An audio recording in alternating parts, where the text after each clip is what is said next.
Assalamualaikum warahmatullahi wabarakatuh. Bismillahirrahmanirrahim.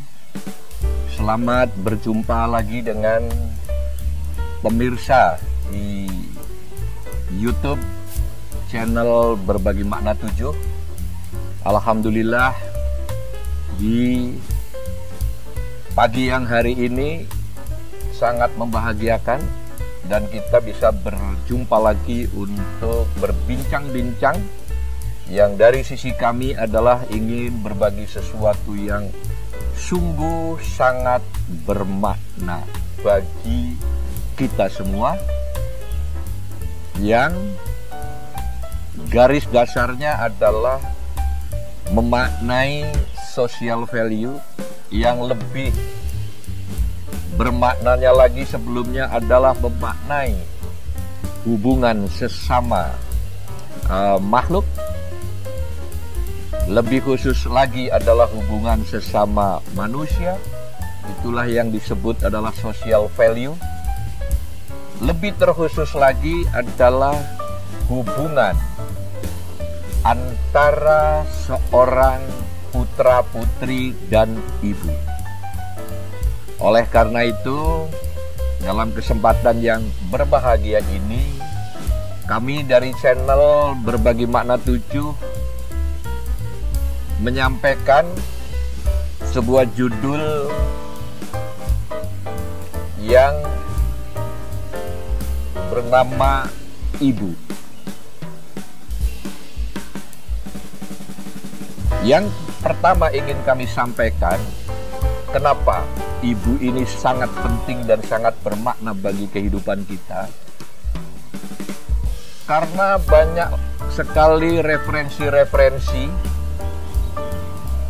yang mendukung, membesarkan, dan memuliakan makna dari seorang ibu. Yang pertama adalah referensi dari Al-Quran.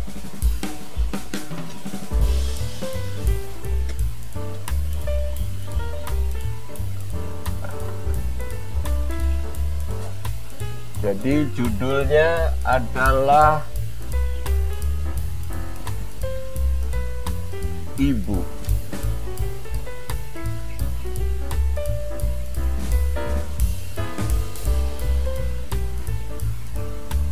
Referensinya satu, itu dari Al-Quran. Kalau nggak salah dari surat Al-Ahqaf, Al-Isra, Al-An'am, Al-Baqarah, Luqman, dan An-Nisa.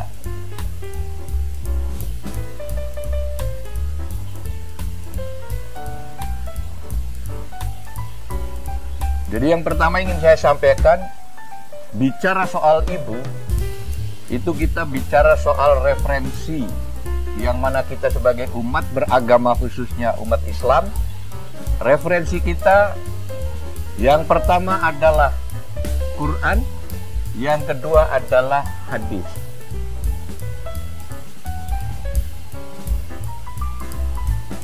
Nah, di dalam Al-Quran sendiri ada 6 surat dari 114 surat itu. Bayangkan, 6 surat bicara soal ibu, yaitu surat Al-Ahqaf, surat Al-Isra, Al-An'am, Al-Baqarah, dan Luqman, An-Nisa. Artinya apa? Bahwa Allah sangat menekankan kepada kita sebagai manusia betapa pentingnya arti seorang ibu yang harus kita junjung tinggi, kita hormati, dan kita muliakan. Yang kedua adalah referensi hadis. Rasulullah menyampaikan bahwa ketika ditanya, "Ya Rasulullah, siapa orang yang harus kita muliakan dan kita hormati serta kita junjung tinggi martabatnya? Rasulullah berkata, ibu, ibu, dan ibu, artinya menyebut ibu sampai 3 kali, baru selanjutnya adalah bapak atau ayah.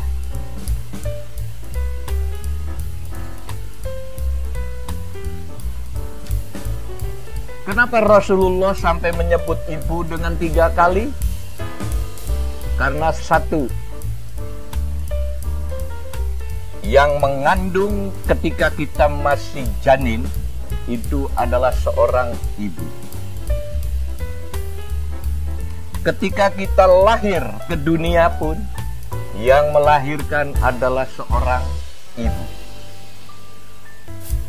Dan ketika lahir di dunia, dibesarkan, diberikan makanan,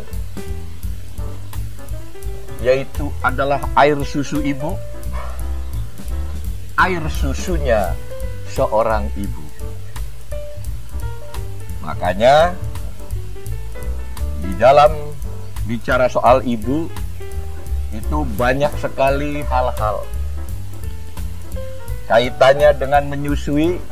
Maka yang ada adalah istilah ASI, yaitu air susu ibu. Tidak ada istilah air keringat bapak. Ada lagi istilah, kalau kita menyebut ibu, itu sang pemilik rahim. Rahim ini adalah sesuatu yang mewakili sifat Allah Subhanahu wa Ta'ala yang ketiga, yaitu Sang Maha Penyayang. Nah, oleh karena itu, kita ketika lahir melalui rahim ibu, itu adalah sebuah simbol dan petunjuk Tuhan bahwa kita dilahirkan ke dunia melalui sesuatu yang sangat penyayang, yang merupakan sifat ketiga dari Asmaul Husna dari Allah Subhanahu wa Ta'ala. Ini juga ibu. Terus kalau kita bertata negara, ada istilah capital city. Itu disebutnya juga adalah ibu kota. Istri presiden disebutnya ibu negara. Bahkan jempol itu kita sebut adalah ibu jari. Terus kemudian juga ada istilah kasih sayang ibu. Kasih sayang yang abadi adalah kasih sayang ibu. Terus ada rumah sakit bersalin, juga disebutnya adalah rumah sakit ibu dan anak. Jadi banyak sekali makna-makna yang perlu dimaknai ketika kita bicara soal ibu. Yang berikutnya adalah bahwa ada suatu referensi dari sebuah kejadian. Jadi pada suatu masa ada seorang hakim di sebuah negara mengadili 2 orang ibu yang berebut, memperebutkan seorang anak bayi. Dua-duanya di pengadilan, di depan hakim, masing-masing mengajukan alasan-alasan, dan dua-duanya merasa benar, mengaku bahwa dirinya yang menjadi pemilik sah ibunya. Nah, kedua orang ibu ini sebut aja namanya Ibu A dan Ibu B. Ketika dua-duanya beralasan masuk akal, sang hakim bingung, kemudian memanggil ajudannya. Setelah sang hakim bertafakur sebentar untuk minta petunjuk, akhirnya dapat firasat untuk membelah seorang bayi itu dengan sebuah pedang. Akhirnya sang hakim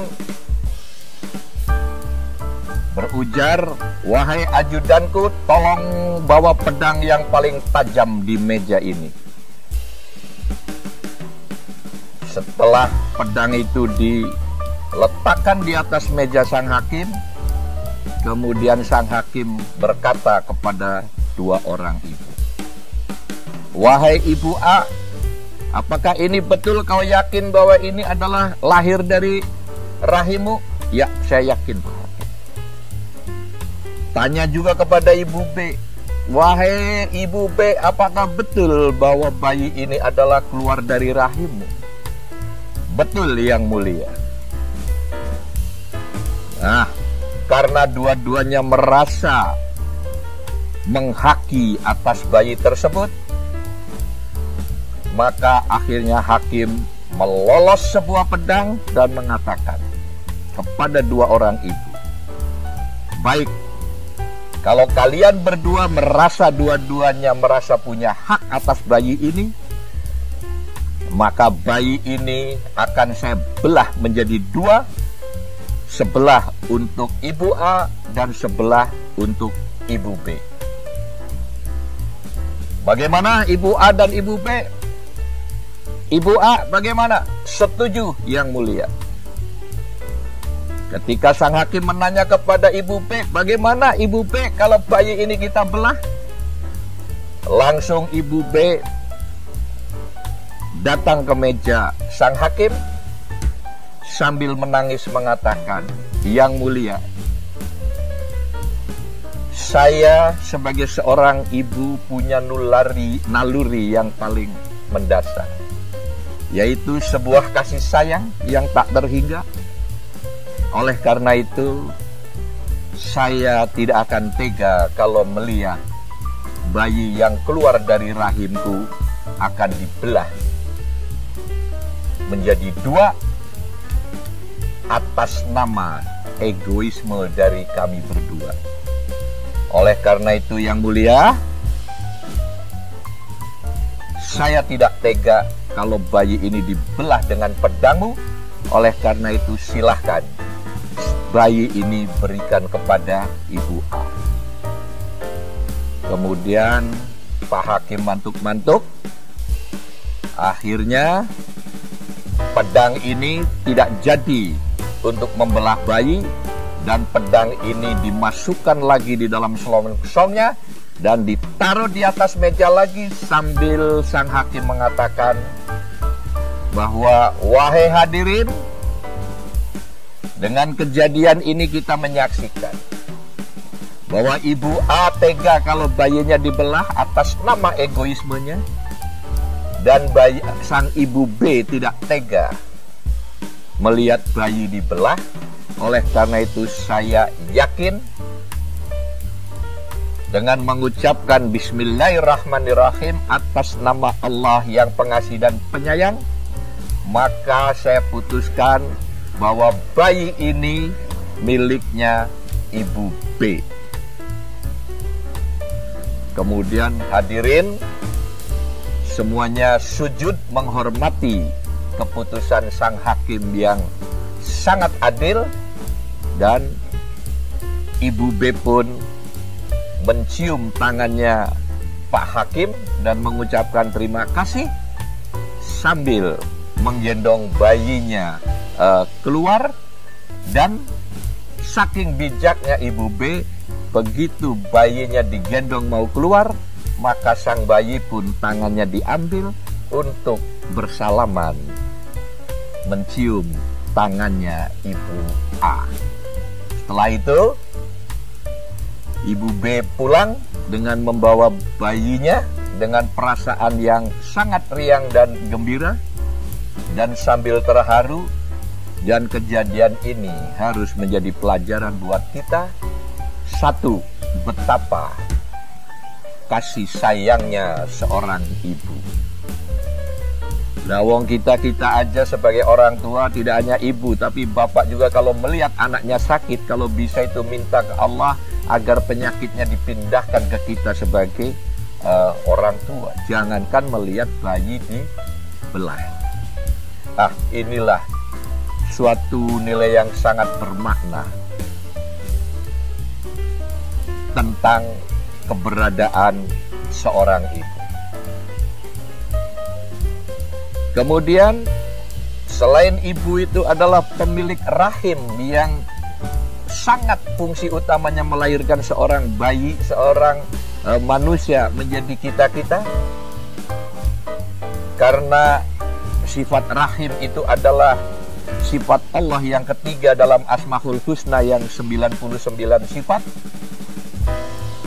Seorang ibu juga memiliki suatu bentuk kasih sayang total terhadap seorang anaknya. Makanya ada istilah bahwa kasih sayang yang abadi adalah kasih sayang seorang ibu. Itu mengenai hikayat seorang hakim agung ketika ada dua orang ibu yang berselisih mengaku masing-masing memiliki hak tentang kepemilikan bayinya. Selain dasar-dasar dari Al-Quran, Al-Hadis, kemudian hikayat tadi dari seorang hakim yang adil, mohon maaf, saya sendiri punya pengalaman pribadi. Ketika tahun 80-an, awal 80-an, waktu itu saya masih kerja di British American Tobacco, yaitu BAT. Dan ketika itu saya sedang bertugas di Semarang, masih bujangan dan hari-hari tinggal di sebuah rumah kos. Nah, karena BAT itu setiap hari Sabtu libur, maka sejak pagi saya hari Sabtu selalu berada di rumah dan secara rutin setiap hari Sabtu ada seorang ibu yang jualan pecel. Saya masih ingat nama panjangnya siapa, tapi ketika itu saya selalu menyebutnya Mbok Jum. Setiap pagi sekitar jam 10-an itu, Mas Noto, ini Mbok udah dateng. Ini pecelnya seger-seger, iya kan, sayurnya.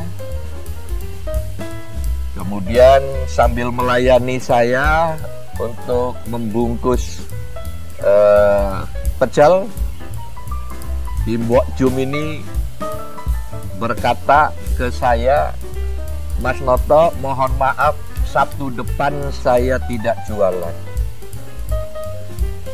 Kenapa Mbok Jum? Karena saya mau bepergian.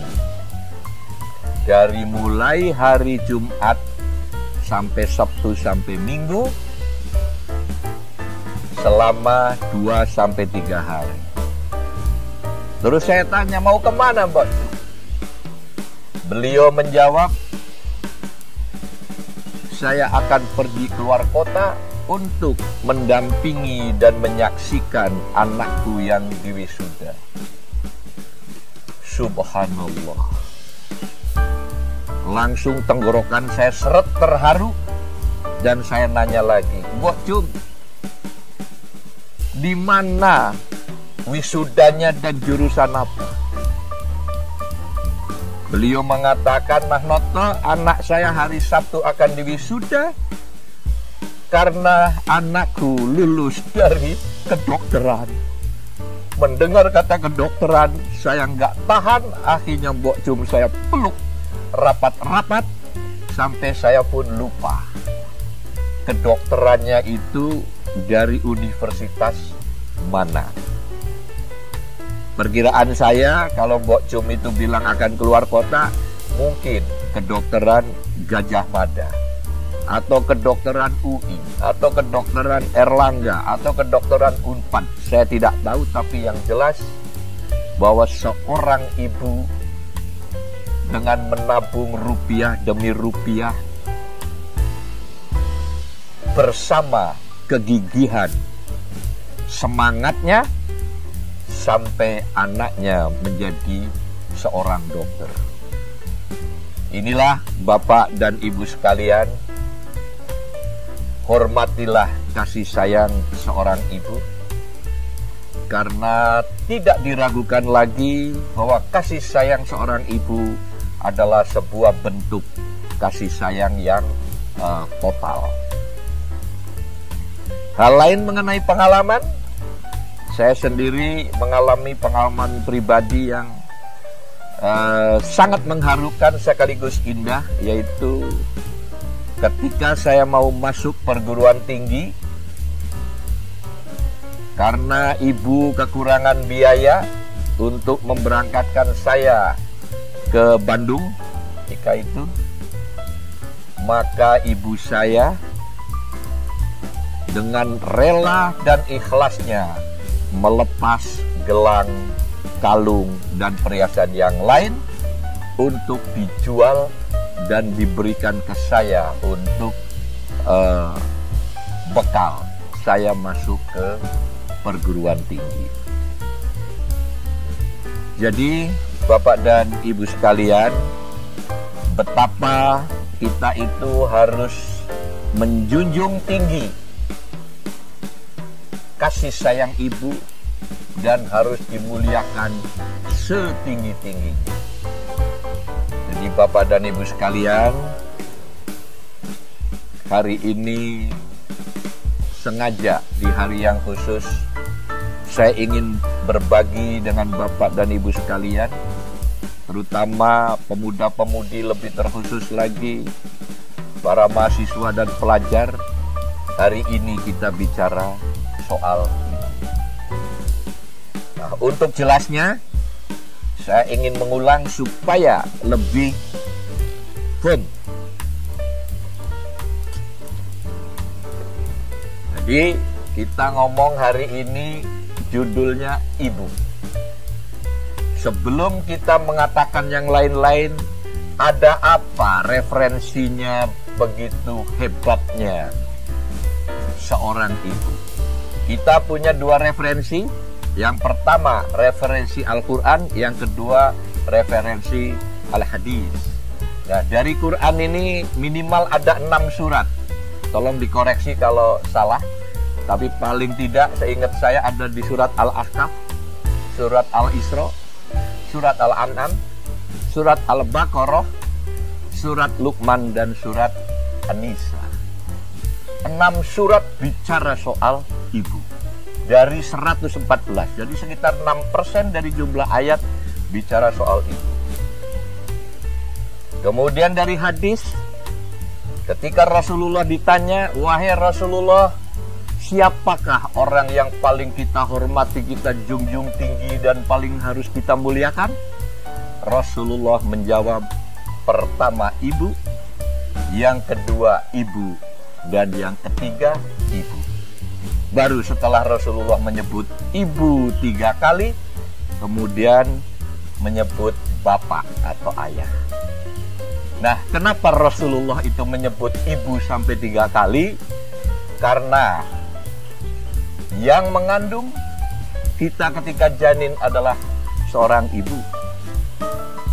Dan ketika kita itu lahir di dunia, yang menyusui adalah seorang ibu. Dan yang mendidik dengan bahasa ibu adalah jadi ibu dan ibu. Jadi yang mengandung ibu, yang melahirkan ibu, dan yang menyusui juga seorang ibu. Itulah Rasulullah menyebut sampai 3 kali. Kemudian walaupun ayah itu adalah mencari nafkah untuk kehidupan keluarganya, dalam kehidupan hari-hari tidak ada istilah keringat ayah. Yang ada adalah air susu ibu. Kemudian mengenai rahim tadi mewakili sifat Allah yang ketiga, maka kita lahir dari rahim seorang ibu. Ya, dalam istilah hari-hari kita mengenal capital city, itu disebutnya ibu kota. Istrinya seorang presiden, itu disebutnya ibu negara. Jari kita, jempol kita, itu disebutnya ibu jari, bukan bapak jari. Kemudian kasih sayang seorang ibu, dan khusus di Indonesia atau di mana, apakah itu sifatnya nasional, regional, atau internasional, ketika 22 Desember itu kita memperingati yang disebut Hari Ibu. Kita tidak pernah memperingati Hari Bapak, toh? Karena ibu dan ibu ini luar biasa. Rumah sakit bersalin disebutnya juga adalah rumah sakit ibu dan anak.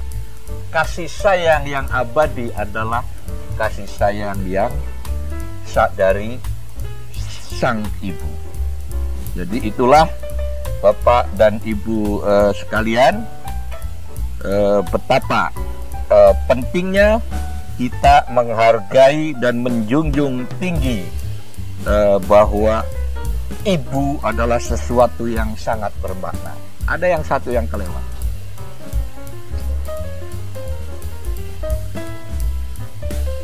Ketika kita menyebut nusa, bangsa, negara, dan segala macam, itu disebutnya adalah Ibu Pertiwi.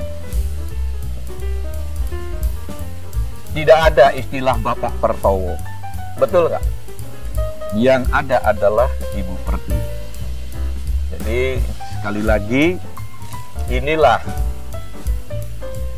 betapa pentingnya kita bicara soal ibu, karena dengan urean sebagai berikut. Referensinya Al-Quran dan Al-Hadis, kemudian ada hikayat, ada pengalaman pribadi, kemudian kenapa Rasulullah menyebut 3 kali, kemudian ada istilah air susu ibu, rahim juga dimiliki ibu, ibu kota, capital city, itu juga asalnya dari capital city yang disebut ibu kota. Istrinya seorang presiden disebut ibu negara, jari kita, jempol kita disebut ibu jari. Kasih sayang yang abadi adalah kasih sayang ibu. Rumah sakit bersalin disebut rumah sakit ibu dan anak. Dan setiap tahun kita memperingati pada tanggal 22 Desember adalah Hari Ibu. Dalam ketika kita mencintai negara, nusa, dan bangsa, itu disebutnya juga adalah Ibu Pertiwi. Saya kira cukup penjelasan ini, dan maaf saya ulang-ulang karena saya pun secara pribadi sangat tertarik dan terharu ketika kita bicara soal ibu. Sekian, semoga bermanfaat, dan himbauan atau ajakan dari kami yang pertama, selain menjunjung tinggi dan memuliakan seorang ibu, kami dari kaum lelaki sangat menyarankan kepada segenap ibu-ibu,